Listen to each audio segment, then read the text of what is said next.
આજે તો ખેંચા એકાબીજાના ટાટિયા કહાની કઈક એવી. જય શ્રી રામ મિત્રો, કેમ છો બધા મજામાં? નાઈધન ફ્રેશ થઈને આવી ગયા સીધા હું ને કાનો ગળું. સીધા આવી ગયા રેલવે સ્ટેશન અને રેલવે સ્ટેશને જોયો અમારા ખોરાહા ગીરનો બંકો. રમા કાકા, આપણા વાલા રમા કાકા. થોડીક વાર રાહ જોઈતા પાછળથી આવી ગયો ગળુ ગામનો બંકો. પછી આખા ગામના બંકા ભેગા કરીને અમે નીકળી ગયા સીધા જુનાગઢ જવા માટે. અમારી ઉપરની સીટ કન્ફર્મ હોય પણ આજે ટાટિયા ખેંચવાનું નવીન હતું. અમારા આ ભાઈ સામું કેમેરો કરો એટલે 2 આંગળી સિવાય બીજું કઈ આવડે જ નહીં. પછી અમે બધાય બંકા ઝોલા ખાતા ખાતા પહોંચી ગયા જુનાગઢ અને જુનાગઢ આવીને રેલવે સ્ટેશનની બહાર નીકળો તો આવી ગયા રાહુલભાઈ અને હું ને રાહુલભાઈ નીકળી ગયા સીધા કાઢવામાં જવા માટે. પહોંચી ગયા કાઢવામાં, આવી ગયા સીધા દુકાને. આવી ગયા દુકાને અને દુકાને આવીને રાહુલભાઈ કહે છે કે આજે તારે બનાવવાના છે આઈસી ના બોલ. તો લઈ લીધા પાના પકડ હાથમાં, ઇન્જેક્શન લીધું, ચીપિયા લીધા, ગન લીધું, વર્ગી ગયો સીધો આઈસી ના બોલ બનાવવા.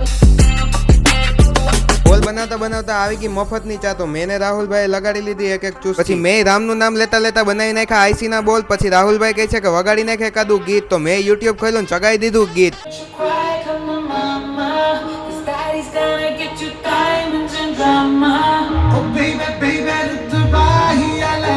પછી ગીત પૂરું કર્યું તો આવી ગયો રેડમી નો મોબાઈલ અને રેડમી નો મોબાઈલમાં બદલાવાનું હતું પાછળનું ઢાંકણું. પછી તો હું 150 ડિગ્રી ગન કરીને વર્ગી ગયો હાવ તોડવા માટે. પછી પાછળનું બેગ તોડી નાખ્યું અને બિસ્તરા પોટલા પેક કરીને નીકળી ગયો બેગ લેવા માટે. બેગ બરોબર ચેક કરીને આવી ગયો સીધો દુકાને અને દુકાને આવીને કરી દીધું બેગ ફિટ. ત્યાં રાહુલભાઈ થઈ ગયા હતા ભૂખા તો એને પાથરી દીધી પીસતી અને વર્ગી ગયા ટિફિન ખોલીને ભરડવા. પછી વિડીયો ચાલુ કર્યો 4 વાગે અને મારે બદલાવાની હતી એક ફોનમાં ડિસ્પ્લે. તો બિસ્તરા પોટલા પેક કરીને નીકળી ગયો સીધો ડિસ્પ્લે લેવા માટે. પછી આવી ગયો સીધો ડિસ્પ્લે લેવા માટે અને ડિસ્પ્લે બરોબર ચેક કરીને આવી ગયો સીધો દુકાને અને દુકાને આવીને વર્ગી ગયો સીધો ડિસ્પ્લે ચોટાડવા માટે. પછી ડિસ્પ્લે બરોબર ચોટાડી અને વર્ગી ગયો સીધો ચેક કરવા માટે. બરોબર ચોઈટીને પછી બધાય કામ બરોબર ચેક કરી અને રાહુલભાઈ પાસેથી ગાડીની ચાવી લઈને હું નીકળી ગયો જુનાગઢમાં લટાર મારવા માટે. તો હવે મળું તમને બીજા મિની બ્લોગમાં. તો બીજો મિની બ્લોગ જોવા માટે મારી ચેનલને સબસ્ક્રાઇબ કરવાનું ભૂલતા નહીં.